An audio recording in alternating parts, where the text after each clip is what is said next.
And welcome back. The Legion baseball season is winding down. In fact, the regular season came to a close at Harmon Park tonight for the bigger communities.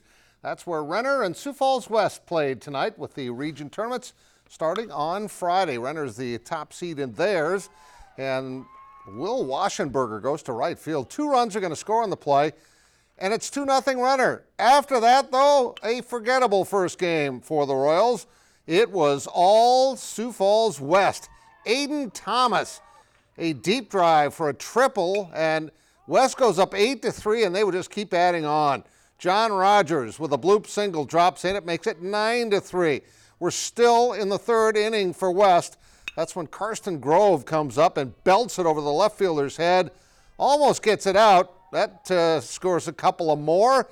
It's 11-3. They're still not done. 4th inning, 2 on for Grady Gobranson, and he bangs it down the left field line. 2 more runs score. It was all West. Your final score, 19-3. And again, both those teams play on Friday in the first round of the region tournaments.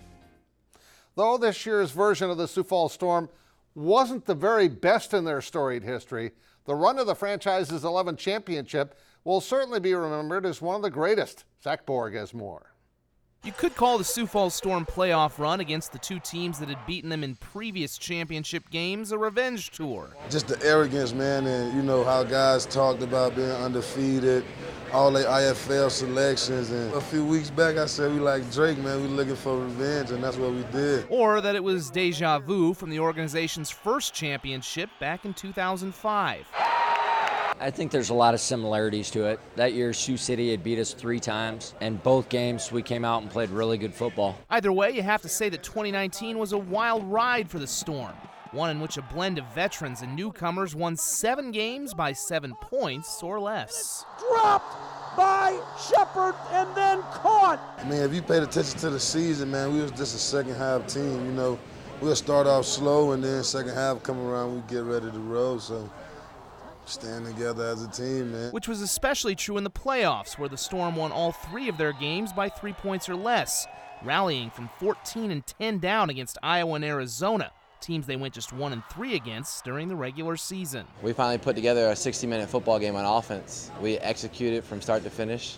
We really kept ourselves out of those predictable situations, 2nd, 3rd and longs. You know, we didn't have any turnovers. Everything was clicking, and everything came together. Finally delivers, touchdown Sioux Falls. Next year's Storm could look very different, especially if Brown decides to retire, as will the IFL if it adds more expansion teams. Whatever happens, if there's one thing to be said about the 2019 Storm, Sioux Falls Storm are bringing the cup home. I think there was a mindset since Arizona came into the league that we wouldn't be able to win one, and so I think it was good to show that, I mean, we're still pretty good. No one thought they could do it. Champions. Zach Borg, KDLT Sports. Now, the Canaries were on a roll last week when they swept Texas and moved to within 1 game of first in the Southern Division. But a sweep at home by Chicago over the weekend kind of took the wind out of their sails, and tonight they started a series at Winnipeg. 3rd inning scoreless when Wes Darville is going to rip an RBI double, puts the Goldeyes on top 1-0. Then it's Kyle Martin who comes to the plate with 2 on and 2 out, and there are no longer 2 on because this ball is deep and this ball is gone. Martin with a 3-run homer. Goldeyes go up 4-0 as the Birds struggle tonight. 5th inning, same guy, that Darville guy, had the RBI double in the 3rd. He's going to do it again in the 5th. The RBI double, they take a 7-0 lead onto the scoreboard. Let's see the final. 11-2 just got over. Coulter had a home run. Vortigan, Taylor, Ely, and Reynolds all had 2 base hits, but the Birds drop under 500. The Twins are back home after taking 2 of 3 in Cleveland and started the night with a 6-game lead in the division. Watch this catch by Michael Conforto. Great leaping catch at the wall. That turned out to be a really, really big play. Let's go to your scoreboard. I'll show you why. The Twins leave the bases loaded in the bottom of the ninth. That's now a final score. They lose 3-2. Jonathan Scope had a home run for Minnesota. The lead is now 5. It's going to be 5 because Cleveland's up 8-0 in their game. That extra year that Skylar Flatten got to play, it paid big dividends for the Jackrabbits. Also for him, the former Clark Willow Lake standout who had a great season for state. He's always had immense athletic talent. Injuries kind of hindered his development until last year when he was something.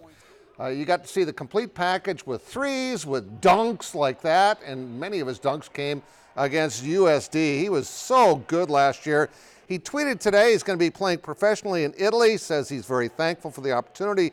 Chose Rome because of the history surrounding the area. He's heard nothing but good things about the team that he's going to play for. He averaged 16 points and had 28 double-doubles last year. Congrats to the former Clark Willow Lake standout, Tyler Flatten. He's playing in Italy. We'll be right back.